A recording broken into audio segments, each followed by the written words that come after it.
The sights and sounds of Christmas are lighting up Broken Arrow tonight. 3, 2, 1. There they go. Rhema Bible Training Center held its annual Lights On ceremony tonight. Jim Giles did the honors there. Strands of colorful lights line almost every tree and shrub on campus. Crews start putting up those lights in September, by the way, and they'll be burning through the new year. Now, most people are still working on their home light display, and some are wondering how many cords can be plugged into one outlet. Professionals take precautions, and you should as well. News on 6 reporter Emory Bryan is live in Midtown Tulsa now with this story. Hi, Emory. Hi there, Terry. You know, not everybody can compete with Rhema, but some people are going to try. Check out this wonderful display behind us. We've got a big American flag and lights scattered through all the trees. A great display, and a lot of people have their lights already lit, even though it's before Thanksgiving. You know, if you're putting them up around trees or in a gutter, there's some basic safety tips to follow to make sure you stay safe. Russell Williams wants his Christmas display to be as good or better than the neighbors. So he and his son Preston are draping the azaleas with lights. The low-to-the-ground stuff is obviously easy, and the stuff under the eave of the house we have professionally done. That's because their house has high eaves and a steep roof. No place for an amateur.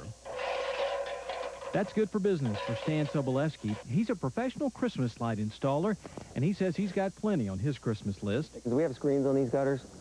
Soboleski says for looks, it's important to get them straight and evenly spaced. For safety, it's important to have good ladders and good light strings, no more than 3 years old. These things now are so much safer than they were even 3 years ago.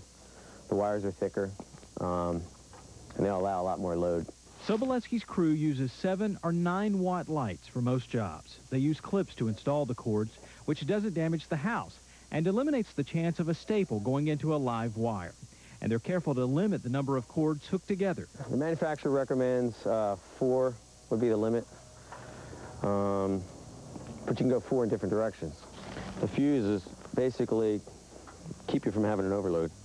So if I try to go beyond 4, this little fuse in there will blow. It takes a lot of work to create a spectacular Christmas display and a little caution to make sure the show is a safe one. You know, a lot of these new light strings are wired up so that if one bulb is blown, the whole string doesn't go out, so that makes it a lot easier. And this pro we talked to today gave me a good tip. If you're using those mini lights, go ahead and plug them in and have them lit while you're installing them. That makes it a lot easier to see, and that way you know they're working. If you're using the big bulbs, unplug them before you do, because they're more likely to blow if you're moving them around while they're lit.